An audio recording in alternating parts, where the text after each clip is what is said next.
wrong kind of Wrong wings. angel. Let me your sprouts up, everybody. Screw the standard intro. I'm just not into it today. Oh. I know, huh? It's the googly eyes. It is a googly eye. Where's your costume, bro? I'm wearing it. What? That's what you get for calling me out. I know. Sucker! I know. There's a long story and no, there's not a long story. Hold on, I just hold on. forgot it. Here's my pocket violin. Yeah, pocket violin. He doesn't care. That's the crap I gotta put up with. What's up, everybody? Welcome! Episode 21. Throne of Angels video blog. I got googly eyes. It's Halloween Eve. Halloween. It is Halloween Eve. It is. Ooh, spooky. Not really. Okay, my head is hot, and I just stole that. I stole that from my daughter. So yes. What? You know it. All right, whatever. Like you weren't gonna steal your daughter's costume. I still might. She's 23. I think I can fit into that costume though. Dude, I totally could fit into a 3-year-old's costume. Good, baby. Very good. Yet we digress. Moving on. Moving on. Welcome, everybody. Episode 21, Throne of Angels video blog. I am your host, Derek Osborne, also known as the Angelic One. And I'm Seth Ferris, also known as Keebler. Welcome. We are here to show you a world in miniature. Or something like that. Anyways, alright. Let's get rolling. We're wasting time. Yeah, we are. Because we do that. Yes. Yes. We're loud. Now and again. Loud. Wasting time. Couple of interesting news items. We've talked about it before. We'll talk about it again, I'm sure. But Relic Knights. Yep. For those of you who are backing it, saw the resculpt to Calico Kate. I don't think it's gone live yet across the planet. No, but But it was in their updates, and it looks good. And they was basically, this is their reworked plastic, right? yep, So, totally. I liked it. You know, it looks much easier to manage. At least I'm hoping it looks much easier. Do you have the original Calico? No, but I've seen the model. Like I popped open the box Right. to see what the rest of it is, and there's just A lot of fiddly bits. Yeah, there's a lot of fiddly bits. Yes, I gave one away a few episodes back. Right, so. I don't remember where it went. I send so much stuff. Sure. I think it went to Florida. I don't know. Yeah, gave one away. There is a review of Calico Kate, the metal one. I don't know, maybe episode 3 or 4, 6 or something. So yeah, way back, I did review that model. But I totally agree. I think the new model looks much more manageable. Yeah, and it's just good seeing that they're showing more of their reworks because it shows that there's movement on that project. Oh yeah, for sure. Progress is good. And that's good. That's good for you. That's good for the backers. Good for the backers. Yep. So keep that up. Soda Pop, please show us more. Yeah, Appreciate it. Simon, stay on that action. Another Simon property with some news up, Zombicide. Yes. Halloween mission has been posted for Yes. those of you who own the game. Guilty Games threw it out. Yep. It's out. They're actually like all over the place with missions. I mean, there's like half a dozen missions that they've put up since releasing the game. Ravage had some, right? The Ravage magazine had it? I don't know, you have all my I have. copies. So yes, they do. The answer to that question is yes, they did. They had a couple custom scenarios. I don't know if their website has any more. Oh yeah. Well, no, I'm talking half a dozen just on the website, right? Oh, There's like okay, half there a you dozen go. scenarios on the website. Cool. So Guillotine is doing a really good job at providing content for that game. They also announced the expansion. Did you see that? I didn't. Toxic zombies in a mall. Really? Really? So from what I understand, it's going to be standalone. Man, But it's a standalone expansion. You'll be able to play it on your own or mix with. So we'll talk about this more later, I'm sure. But being in a mall, everybody's like, I'd go to the mall. Because I ask people, what would you do with zombies? I go to a mall. So what do? They're like, here's what would happen if you went to a mall. Toxic zombies in a mall. That's messed up. So yeah, Anyway. so there'll be new zombie types, new game tiles, obviously Cool. new characters. New characters. Yep. So be looking forward to that. Sweet. I don't know any details beyond that, whether or not it's coming summer or spring or fall. So don't ask. I don't know. As soon as I have more news, I'll share it with you. Awesome. October, November, December is typically slow news month. That's about all we got for news. So we'll jump right into what we're going to take a look at today. We're going to look at some sci-fi terrain from the Miniature Building Authority. Mm-hmm. I love this stuff. I am like super excited to actually show and share this stuff with you guys because it is freaking phenomenal. Of course, We've got more products from Mr. J out at Secret Weapon Miniatures. Yeah. We're going to take a look at the the Scrapyard junk walls in their raw form. So you have untouched stuff, basically just out of the package. This stuff is phenomenal as well. So basically, you know, if you guys are following for any length of time, you know Seth and I are putting together 2 force lists for Dark Age. This is some of the training we're going to be using for our table. I think the project we'll probably do after Project Dark Age is table. We'll do we'll do a scenic table. Yeah, we need a table. So we'll do a 4x4 scenic table. Might do something modular. Might do something you know, quick and easy. But we'll definitely be showcasing a lot of the secret weapon stuff, some stuff from the Miniature Building Authority. Things basically that you see here, we'll be incorporating into our table build. So if there's something specific that you guys want to see that's out there, let me know, and I will do my best to get my hands on it, and we'll try to incorporate that in there as well. But so just some quick news. The thumper for the core was announced. Yep. So we do. Woo! Yeah, I've got some pre-production models on the way. Reinforcements. So we'll take a look at those when those show up, probably next episode, I would imagine, and get that you know, that force or that addition to your force looked at. A little more options, more flexibility. A little bit. Yeah. So and then I've got my first force list written. I'm actually going to do Project Johann in stages. Stage 1 is going to be. I haven't come up with an official list name yet, but right now I'm looking at like ladies, Yeah. or a woman scorned. One of the two, maybe something different. I don't know. But effectively, it actually is an all-female list headed up by Dominique. We'll have a grafter in there, a pair of fallen angels, 5 harpies, 3 charity zeals, and the buzzblades. They are either male or female, but I'm going to use the female models and the older ones because I actually really like the look of those. Cool. And a sister of charity that racks out to 500 points. So that'll be my first playable list. We'll look at that in detail next episode as well because I'll have it assembled and ready to roll. I did, however, get the Nightmare Juggernaut fully assembled. I'm sure you guys can see that real well with how zoomed out we are. But yeah, that actually was really easy to put together once I actually took the time to look at it. The plates are slated like kind of pinned, so they only have one option to go in. You can only put them in one way. So we figured out where the hoses went and everything. Right? Oh yeah, dude, it was actually really easy because I knew we were confused totally where they were going last time. So. I didn't have to bend anything. I mean, they fit right in. Yeah, dude, it was. Okay, pet peeve. I mentioned it before. Little itty tight piece of metal that are hoses, and it's like they don't quite fit. So that's good to hear that they fit. Perfectly. I mean, awesome. like no bending, no fiddle. I mean, I just literally. I put one in this side and it went right in the. We've all been there when we break the pins. Oh yeah, or totally. the tube or totally. whatever. Yeah, we can even take a look at it really quick, just in detail to scrap it out. So last weekend I was up at SteamCon running Wrath of Kings demos. So we're gonna take a look in depth, kind of at the models that I put together and painted for those demos. I don't know the total model count, but it's somewhere probably in the 40 to 50 range. I painted like 40 to 50 models in 2.5 weeks. So if you guys have a desire to really kind of see the process that I used for that, we can go in depth in a later episode. Shoot me some feedback on that. Let us know if you want. I actually threw a few models your direction to put some base coating on. What do you think of the models in general? I really liked it. I put together the Nasir. The Ashman Swordsman. The Ashman Swordsman, sorry. Yep. Sorry, the Ashman Swordsman. Well, they're from the House Nasir. Nasir, right. Yeah. I really liked it. Once again, when I go and I start painting a mass force, the thing that I worry about is how busy the model is, because you get a model like a line troop, you get too much detail on it, and it wears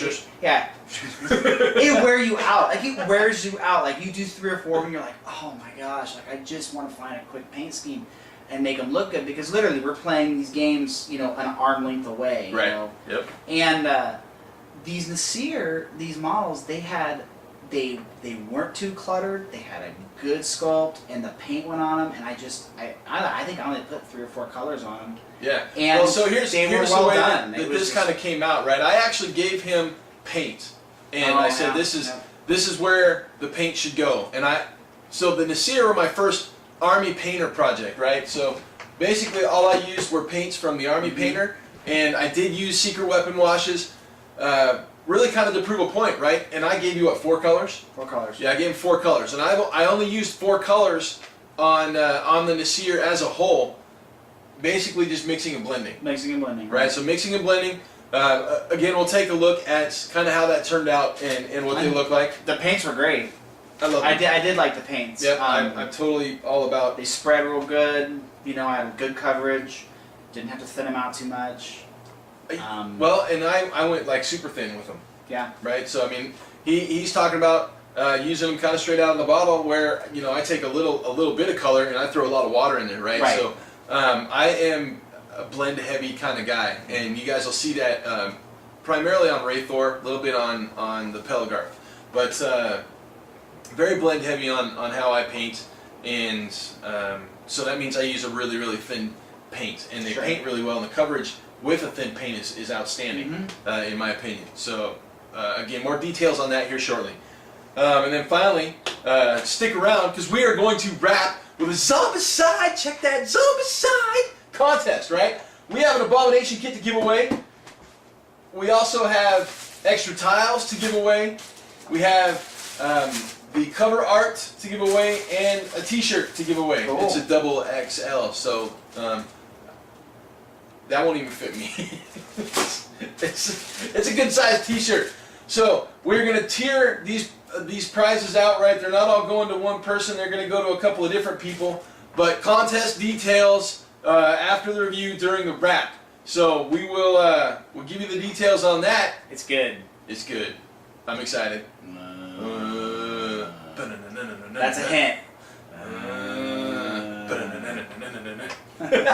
It's a hint, anyway. I'm totally gonna have to throw that sound bite in there. There you go. Oh man, I love it. Shaun of the Dead, if y'all don't know. Yeah, I was gonna say, you should know. You should know. Yes, if you play get serious, bro.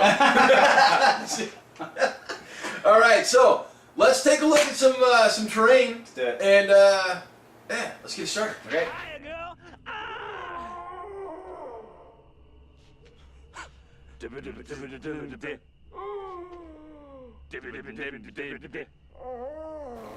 So first up, this is obviously sci-fi terrain from the Miniature Building Authority. I've got the box here for the command bunker, but we're going to look at the pillbox first. Okay. Mainly due to the fact that I grabbed the pillbox and then I grabbed the command bunker box. All right, we have a fully completed piece of terrain. As you can see, I mean, it's the size of my hand, right? And I don't have huge hands, but they're big enough. 40 millimeter, so you can see the size of this thing. You know, I mean, it's a good sized piece of terrain. It is fully painted and complete. Top comes off, right? You had asked about this in the last take. This is take 2, folks. Yeah, so that comes off. This comes off, so we can actually have a piece of ruined terrain, right? But I mean, obviously stuff fits in it.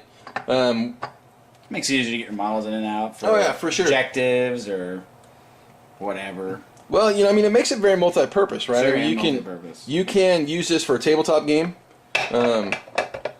Now nobody knows she's there. Yeah. Oh, you lose your models in the terrain. Yeah. Make sure you don't do that. Yeah, I've done that before actually with different pieces of terrain. Where the hell did this go? Oh my God! It's been. I left it at the shop. Yeah. So don't do that. That's not good. But as you can see, it's got a great little finish on it, right? Yeah. I mean, it's got blast marks and chunks and chips, and then sandbags over on the side, and obviously they've got I guess this would be a resin, right? I mean, sounds like a resin. It's like a harder resin. Harder resin. I mean, obviously they've taken the time to fill the holes in the casting process. That's, if you guys missed it, that's what that is right there. Right there was a hole in there, so they filled it, sanded it, and finished it before they painted it. Black base on the bottom, made in your favorite country. So that's the pillbox, right? Yeah, I mean, I really, like it. What more can you say about it?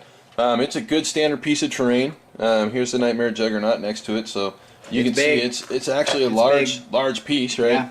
Yeah. We'll take a look at the command bunker next, but yeah, this is the pillbox from the Miniature Building Authority.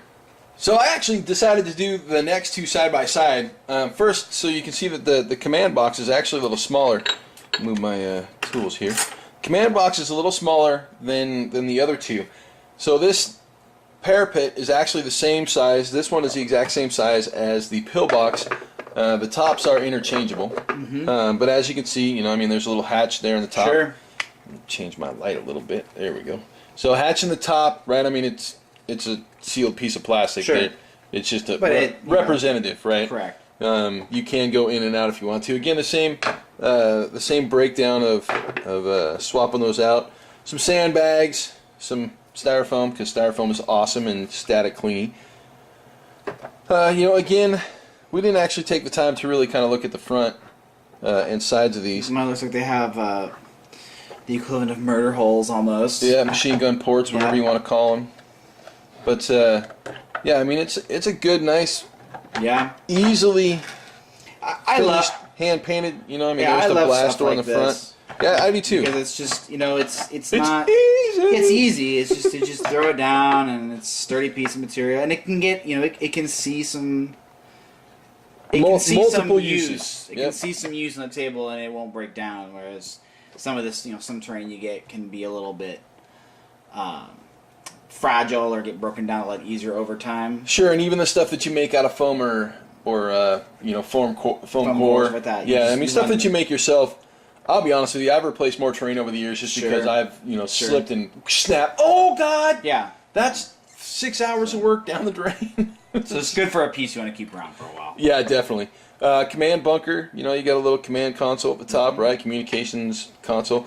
And I mean, this stuff, it is hand painted, and it's painted to what I would consider a tabletop standard, right? I mean, that's definitely not my idea of high-end paint, but it's a tabletop piece, right? And again, the command bunker also comes apart, as you can see. It's, you know, smaller all the way around. The bunker itself is smaller. The base is smaller, but phenomenal piece of just quick, easy start terrain. Yep. So for quick and simple products that are relatively inexpensive, right? I mean, I believe this is a $50 piece. This one is a $60 piece. The pillbox is a $55 piece. It makes it really easy and affordable. You know, I mean, realistically, this is the cost of a unit, Sure. right? Sure. And at any given time, there are times where you either look and say, "Hey, I got to invest some time and make some terrain," Right. or instead of buying that unit, I'm gonna buy a piece of pre-built, sturdy, Right. right? I mean, Free and painted. and painted, yeah, terrain that really kind of fits the bill. So any futuristic game that you may play, I think these will sit right in really nice. I'm really impressed with what they are. There's a few more pieces that we've got from this line to take a look at. Could also use them for modern, by the way. Oh yeah, for sure. Modern setting. Yep, without a doubt. We'll also take a look, like I said, at some of their other pieces. I may contact them about doing some of their fantasy stuff as well. Cool.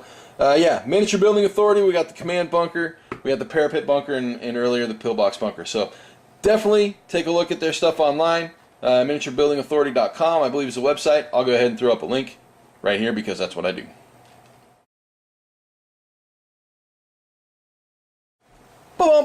Miniature interlude. All right, so back to the Nightmare Juggernaut. We looked at this in detail last time, but I've got him fully assembled. So as you can see, I've got all of his metal spines in, right? And again, there really were no. I've got a hair. There really were no. I could not make a mistake because of the way that they were slotted in. Cool. There were actually little pins in between these two spots that forced those two to come together, and this one was divulged, or what's the word I'm looking for? He didn't have any pins. Right. So you had asked about the metal hoses. Hoses, yeah. Well, there they are in detail. Cool. Right, the metal Yeah. hoses, they literally they just slotted right in. I'd stick one in, and it would go right in the other side. So this is actually kind of, and I'm gonna talk about the force that I'm putting together, the core force. Yeah. And something I've noticed, and it looks like they're carrying over into their other. It wasn't just a fluke; they did it on one model. It looks like they're doing it on all models. So I was putting those menial bots together, and they have nice little like tabs essentially, Right. where everything kind of fits. And I'm still pinning stuff, but when I was dry fitting it, like I didn't really need to. And so it's nice to see that they're they're making it intuitive with these more complex models. And that As also, well, they're not just doing it on their smaller ones; they're doing it on their bigger ones to make it easier for all of us to put that stuff together. Sure. Well, we're looking at the heads, the pair of heads and the arms here. That carried across to those two as well, right? The two heads actually had very specific slots to fit into, and the two arms, their slots were designed well enough to where I just put just a dab of glue on there and stuck them in, and they locked into place, right? Yep. So yeah, the Nightmare Juggernaut, one in the line of larger kits that I think is phenomenal. Seth also says it carries over very well to the core stuff. So just so you guys can see what kind of quality that they're putting into their models. And that's really what I'm kind of getting at. It's like they're new stuff, and I know that you've been explaining to me they're recasting a bunch of their older stuff. Correct. So it looks like they're putting a lot more thought into not only the design of the model, but how you put it together as a modeler, so it all fits together and looks nice and it's clean and all that. So that's good to hear. It's good to see, good to hear, et cetera, et cetera. I agree. So yeah, a relook at the Nightmare Juggernaut from the Cult of Metamorphosis in the Dark Age line. Boom! Or something, right? So, more awesome stuff from Mr. J at Secret Weapon. Dig this stuff. I do too, right? I mean, and I had a chance to take a little bit of an in-depth look at it, but these are the Scrapyard junk walls. Basically, it's just barrier terrain, right? Stuff to hide behind, to provide a little cover, maybe even scenario grabbing, right? Sure. So, and we've got a truck here on its side. There could be some. Actually, it's a half track. It's a half track. But still, it looks just cool. Yeah, dude, totally. Right. I mean, if that doesn't say old school, I'm gonna pull out a Steve Jackson reference here and go Car Wars. I don't know what the hell does. Wow. Right. Nice. so yeah, that to me just says Car Wars, right? And that's one of the games that I grew up on. Sure. We would slap plaster armor on paper cars like nobody's business. Yep. And you got the engine and the gun, and then basically they've got a bunch of junk just stammered and scrapped up to this bad boy. It's just an awesome thematic piece. Yeah, and the detail's fantastic, right? And you could use this, like I said, in a multiple different ways. Sure. Got an objective, something in the truck. Yep, something in the truck. Go Wreck get truck. That. Go get all that. Kinds of stuff. Same with this one, right? So This is an interesting one because it's got this rocket. It's got a rocket on it, and then it also has what looks like to be a crashed airplane ship. Sure. Kind of. So here's what I see. Right. Very cool. I'm gonna say this is actually an engine. An engine. Yeah. Right? There you go. Okay. More of a jet engine, and it's just because of the fusion. I'm not gonna say fusion. Yeah, rocket engine. Whatever. Jet engine, rocket engine. It's all good. It's just a cool piece. It's just got a lot of character to it. I think that's kind of the key in it. Is that even as a piece of terrain, it has character, and that's what these pieces do. They all have. There's more to it than just it's a wall. It's like no, it's something that's on the battlefield that has become more than just a wall. It's like. Well, they've got look at the front of it, right? There's crates stacked up. Sure. And I will say the way Mr. J does stuff is somewhere in these crates or somewhere in here you're gonna find a Secret Weapon logo. Oh right? Yeah. And that's the fun of some of this stuff. I haven't found it on any of these yet, and it may very well not be there, but it doesn't mean I'm not gonna look for it, right? I'm gonna spend time. Yeah, the objective markers. I'll totally spend time looking for it on those. And then we've got the basic. Let's grab whatever the hell we can slap it together wall, right? I mean, this is totally a oh God, here come the big ugly things. Get behind the wall. And that reminds me, kind of Starship Troopers. Sure. Oh God, here come the Tyranids. Yeah, it don't make any bit of difference, right? So you've got come the mutant zombies. Mutant zombies. That's right. Zombicide contest coming up here in a minute. That's right. Loving that. So, you've got barrels, and you've got some more barrels, and then you've got plates for plates. They got it wrapped together with bubblegum and baling wire. Steel girders. Yeah, it is totally bubblegum and baling wire, right? I mean, and it's a great piece. I dig it. So, once again, quality stuff coming out of Secret Weapon Miniatures. They don't just do amazing washes, but they also do fantastic little terrain pieces, right? And it's continuing to come one right after another. We've got some more stuff to look at here in a future episode. So I, once again, am thoroughly impressed and 100% okay with somebody doing this work for me, even if it's unpainted, because I can throw some simple colors on here, throw a couple of quick washes, and then bam, I've got terrain that's ready to go. Yeah. And again, like I said, we'll feature this a little later when we start our terrain project. Absolutely. So there you go, the Scrapyard from Secret Weapon Miniatures. Mr. J, way to go, brother. Alright, so I wouldn't necessarily call this Project Wrath of Kings, but why not? Let's call it Project Wrath of Kings. What we have here, I'm going to run through this really quick. So basically these guys here are Nasir, and these guys here are Johann. Alright, so in the front we have the Ashman Swordsman, and then we have the Pelagarth Blood Masks. I've got a Longhorn, I've got Wraithor, and then I've got a Pelagarth Howl. Here I have Dragon Legionnaires, and then I have the Children, and I have the Death Bloom, as well as the War Child. This is almost a small org chart, force on force. The problem here is that I don't have a true Tier 1 leader for Johann. And I don't have a second specialist for Johann. So I've got enough units on both sides, right? I've got two units of 6. I've got a unit leader for the Nasir. I've got 2 specialists for the Nasir. But I have a Tier 2 character leader and then a single specialist for Johann. So that kind of shuts things down in regards to not having an equal force on both sides. Okay. So we'll talk about a little bit of the paintwork here and what it is. So that's 4 units of 6. So 24, 26, 28, 29 models that I needed to paint in 2 weeks. I got about halfway done before I said, dude, can you throw some basic paint on stuff for me? I mean, obviously the War Child and the Death Bloom don't have any paint. The Death Bloom, actually, I didn't have until the day of the con because it was shipped out for me there, and I actually had to put it together there. So she's still resin plastic. I have done a review of her before, but I ended up sending that model away to one lucky winner somewhere.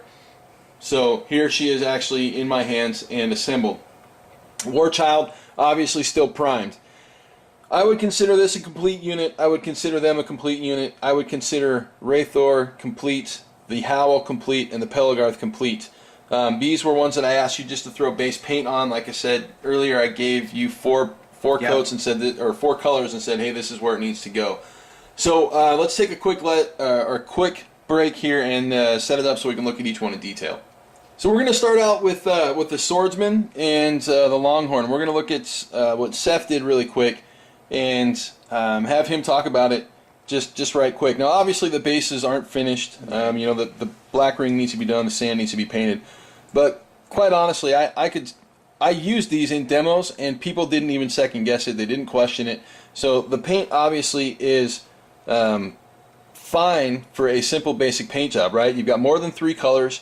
The bases are complete. If I put a black ring around them, I could actually use these in some studio tournaments. So give me a quick, basically a quick run through this. So using the colors that you gave me with the mix, I just started laying down. I laid down the browns initially, and my thinking was the way that you gave this to me, they were already primed.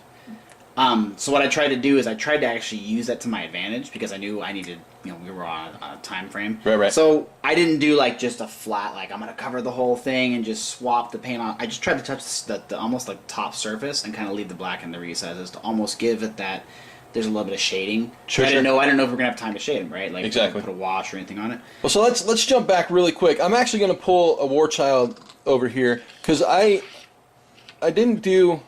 Right, a zenithal shot, right? I mean, zenithal lighting is important, but basically I do a double prime when I'm shooting for really quick paint jobs.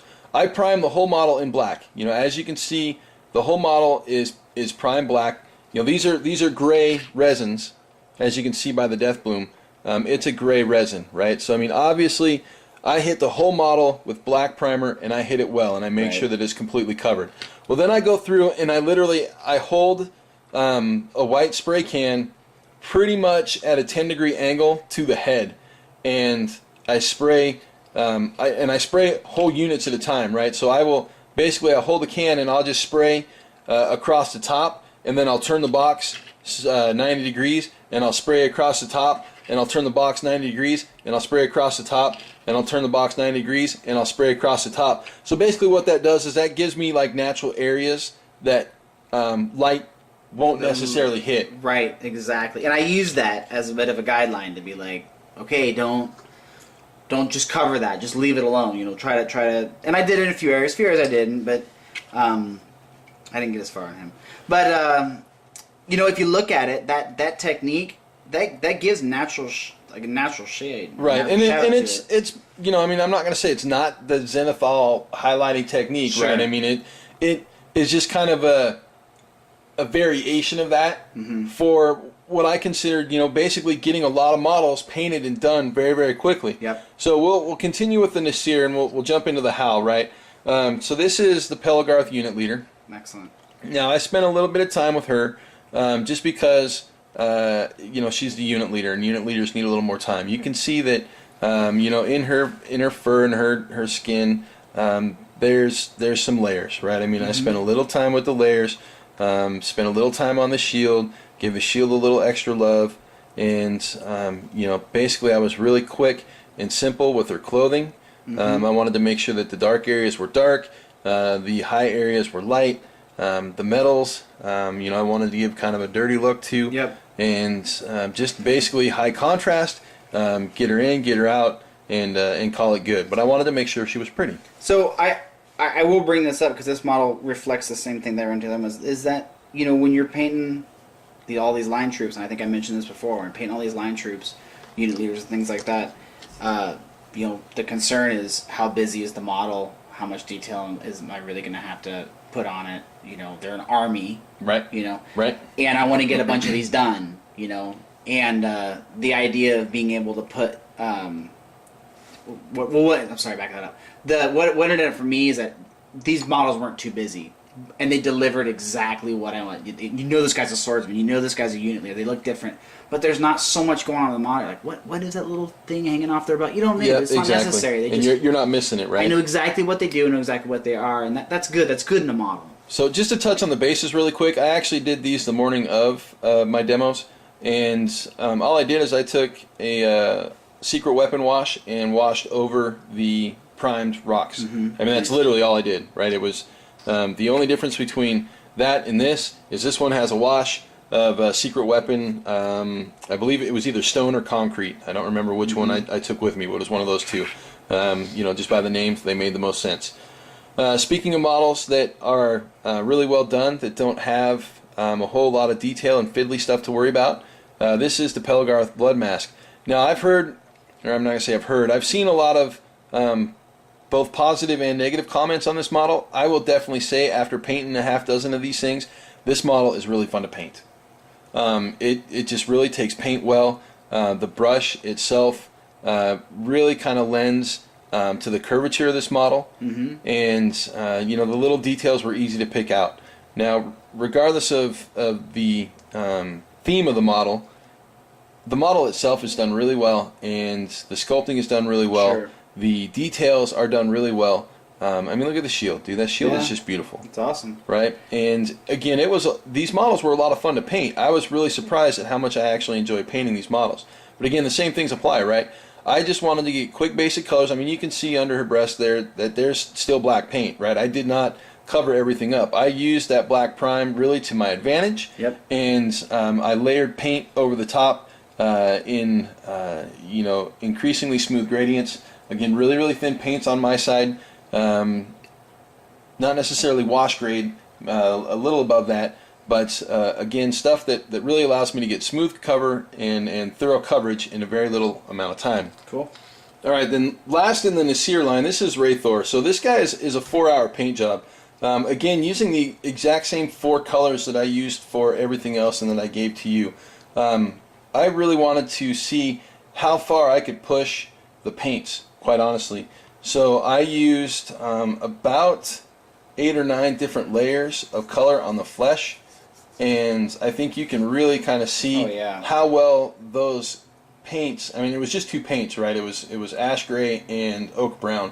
They're the only 2 paints that I used for his flesh, but I think you can see the different amounts of gradation that I got in color just on his skin. That paint job's great. I mean, that is a phenomenal paint job for the only using a few colors on it. And it really shows you, like you said, you push the paint to see what you can really do with it, and it's a testament to that paint that you get that much layering out of it.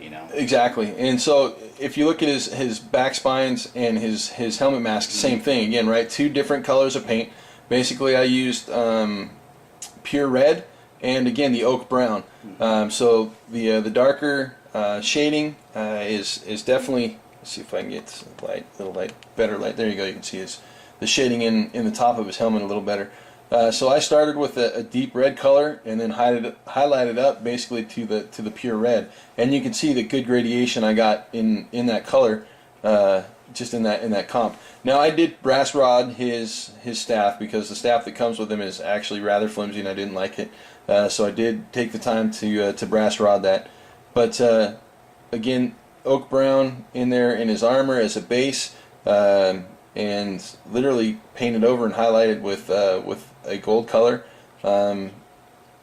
oak brown and skeleton bone, I believe is the paint color name for his hooves, and then skeleton bone for the wraps, actually washed over with the parchment wash from Secret Weapon, which really gave, I think, a fantastic effect to, as I blur it out, a fantastic effect to the wraps there. You can see, really impressed with that. Really enjoyed it. So that's the Nasir line, my first ever sole army painter project.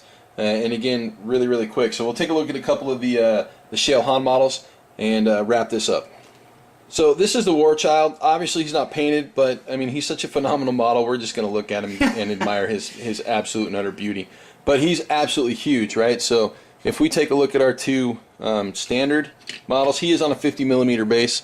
So again, our Grey Knight Termi and our Nephilim Soldier. As you can see, he just powers. And I'll just repeat myself because you've heard this 1,000 times from me. I love this model. I do too. It's one of my favorites from the line so far.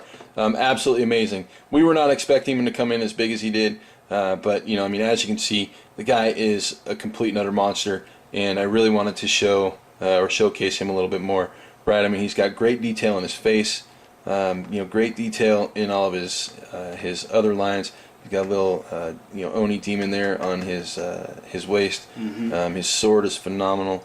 He's got this halberd that just is full of kick-ass, and I got nothing but awesome things to say about this model. So that's the War Child. We'll take a look at Dragon Legionnaire here right quick. So these guys, they're actually 3 poses, but they are separated at the elbows. So you can actually interchange their arms, and out of the 12 that I don't have a single matching pose, which is really cool. Cool. Yeah. Very cool. So these guys, I wanted to give them a light, airy feel, because they're kind of, I'm not going to say they're the good guys, but they're like the light magic faction or house from Wrath of Kings. So they needed to feel, or they need to feel a little more noble, right? So obviously the faction itself, or the house itself, draws upon Asian influence. So I figured a jade green with a little sky blue highlight. Yeah, that's not what I'm looking for though. Accentuations, I guess. Oh, accents. Accents. There we go. So yeah, blue accents, obviously in the trim there. Again, this was a quick paint job. Basically, I used this one. I actually used Vallejo paints. I used jade green and foul green for the base color of his tunic, and then highlighted straight up to white. But again, really quick on these guys. I actually spent more time on this unit than any other, including the children, as I drop him. So the children, these guys basically carry over the same color palette, right? As you can see, I used mostly Army Painter paints in this one. All the metals are Army Painter. The pants are all Army Painter. The body is all Army Painter. However, I did use the foul green for his hair to tie him into coherency or cohesion with the Legionnaires. Again, simple paint job, right? I mean, I wanted something nice and contrasty. Red and blue contrast real well. I wanted to keep the metals kind of subdued, so we went with a brass/gold against the blue body. I really like this model too, and the paint job with the hair tying into the Legionnaires. That color. Yeah. That's a nice touch without them having essentially matching uniforms, which you don't necessarily want sometimes, you know, but you want to tie that color, and that's a good accent. I think the metals on this are I'm extremely impressed with the metals because they're not overly highlighted. That, you know, you missed that. Right. They don't. You wanted that flat color. They're not shiny. They shouldn't be shiny. You know, in this, but they still have like a luster about them. Yeah. You know, I wanted subdued, right? And I honestly got that subdued feel from some Secret Weapon products. So if you guys want the recipes, I can obviously throw them up. Just let me know, and I can do a write-up and put it on the written blog for you guys. However, this, again, effectively 25 plus models in 2 weeks with a little help from Seth. Not all of them are complete, obviously, but, you know, I mean, we got a lot done in a very little time. Yeah, well, you did. You look amazing, so... All right, so that's Wrath of Kings project number 1. We will definitely be featuring more Wrath of Kings stuff in the future. Seth has got a little project that I just handed him himself. Yep. So I'm excited. I'm super excited. So yeah, we'll be looking at those here in the near future. So wraps next. All right, let's see if we can get through it this time without like hitting the pause button or something. Take 4, folks. 3. Take 3. 6 takes 29. So what do we got? What do we got? Oh, Magic Hat! All right. During the wrap. Yes, during the wrap. And this is the wrap. We didn't actually look at these models, but what this is this is the breast cancer halo figure. This is something that Cool Mini or Not does for like a lot of the breast cancer events, right? You know, Clash for Cure down in Texas, Breast Cancer Brawl over there in, I believe that's in Boston or, you know, somewhere over in the East Coast, who right now, like, they're underwater, so... Prayers and love out to the East Coast. East Coast, stay safe. Exactly. Stay dry, stay safe. You know, those of you with family and friends out there, our love and prayers out to those guys. Sandy's making a mess of Jersey and New York right now, so she's a little angry with those guys. No global warming there. No, That's a whole other subject. Yes. So yeah, we've got a number of the breast cancer halo model to give away. Just in celebration of all the events that are thrown by, you know, you guys and the guys that you play with. So this is our way of saying thank you to you guys. So Seth had never seen the hat before, and he was like, "Hey, what's in there?" So he'd already pulled out a name. So who's the first winner? So the first winner is Scotty Con. Scotty Con, actually a friend of mine. I know Scotty well. All right. So awesome, Scotty. You get one of those. Get one. Number 2 goes to. All right. Magic Hat says that Luna Moonhair. That is a good name, Luna Moonhair. Luna Moonhair. Number 2 are the lucky recipient. All right. Number 3. All right. Here we go. Lucky number 3. Lucky number 3. James Brewerton. James Brewerton. All right. So, it's on the floor. This up there. Up there. James Brewerton. And finally, last but not least, Darth Noir. Darth Noir. That's awesome. Yeah, that's like he's evil dark. That's basically what he's saying. I'm evil dark. Evil dark. All right. So Magic Hat goes back in the corner. Well done. Well done. All right, so I'll contact you guys offline, get shipping information, and that stuff will go out, I don't know, sometime in the future, because quite honestly, I go to the post office once in a while. Okay. I used to go every week, and boy, did that get annoying. You need to get a sponsor at post, like stamps.com. I know that, yeah. That'd be good. Yeah, if any of you guys work for stamps.com or something, hook me up, right? Because I am getting tired of paying for postage. Yeah, it's not cheap. Not cheap. I love giving stuff away, but man, I did not think I would have to write off postage in like triple digits. So, anyways, Zombicide, the contest. Whoa! What are we gonna do? All right, so I'm gonna do. You're cheesy.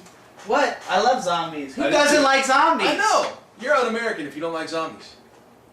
You're un-European if you don't or like you're zombies. American if you like zombies. You are unworldly if you don't like zombies. Yeah. Because I can't really throw that in. Zombies are everywhere. Zombies There's are so many shit. good. There's so many good types of zombies. I There's know. the zombies that run fast, like Oh. 28 Days Later. Dude. Or there's the zombies that. What if John Romero's Day of the Dead? Day of the right? Dead. I mean, they went like ate nuts and that they were in the mall. They were in the mall. The mall. You know, zombies were like super fast, right? I mean, they were like as soon as they would see you, it was like, I don't know if I can I'm get away. hungry. Yeah. So zombies. Zombies, yes. All right. So here's what we're gonna do. We're gonna give away first place is gonna get the Abomination pack and Zombicide, right? So the entire kit and caboodle. Okay. We're talking over 100 miniatures. That's $100 worth of Kickstarter investment right there. Retail on this is like, I mean, the box set alone is $90. Such a good deal. And then the extra zombies and the extra characters. I don't know. It's probably another $100. Yeah, I mean, it's such a good deal. Because you get another full-on zombie tray, 3 characters in there. I mean, it's awesome, right? You get awesome stuff in there. So that's gonna be first place. Second place, an additional set of tiles. Now that I have them upright and can't see my own face, nine double-sided gaming tiles. So that's obviously good for somebody who has the game, or somebody who can download the rules and you have your own zombies. I don't know. But anyways, yeah, 9 double-sided Or you gaming can hit a tiles. retailer out because you're local game store. Yes, hit that LGS, right? Totally. And then you can like do an 18 tile game. Absolutely. Oh God. Oh. You'll run out of zombies, so they'll all move again. Yeah, exactly. Third prize, we're gonna throw the litho print and the T-shirt in together. So there you go, 1, 2, and 3 prizes. Now I'm sure you guys are all chomping at the bit. What's the contest? Well, here it is. I am like excited for this because this is I am gonna really be fun. excited. So. This is gonna be fun. So this is up to you, right? You guys tell us. You guys tell us how you are gonna survive the zombie apocalypse, right? The coming zombie apocalypse. Oh, Because we yeah. know it's coming. Oh, it's coming. 200 to 500 word essay.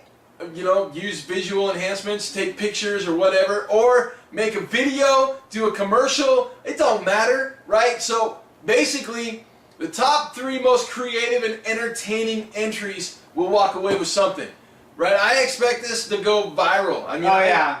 tell your friends and your family Have and fun everybody. with this. Oh, totally. You can have a total blast. Oh yeah, you know, I mean, if you want to get like 20 people involved, and it's Halloween time, people are gonna be dressing up as Yeah, zombies. seriously. Make a film and go out and actually chase some people around. Have you seen the video where the dude dresses up as a zombie and he like starts chasing people around? Oh, dude, it's hilarious. Okay, yeah, send that to me. Yeah, it's totally. This guy, he dresses up and he goes out like as a zombie and he chases people around and he's totally full on in character and people freak. Until one dude throws a basketball at him and he flinches and they figure out he's not real, so they turn around and chase him down. Okay, not a good idea, folks. We're not endorsing this behavior. Yes, but it's That's why. funny. You can search it up and it's good comedy. Okay. I'm not posting a link because I'm not liable for his arm. But yeah, it's totally funny. So with that, there it is. How are you going to survive the coming zombie apocalypse? Let us know. Totally. And with that, as usual, we'll see y'all in 2.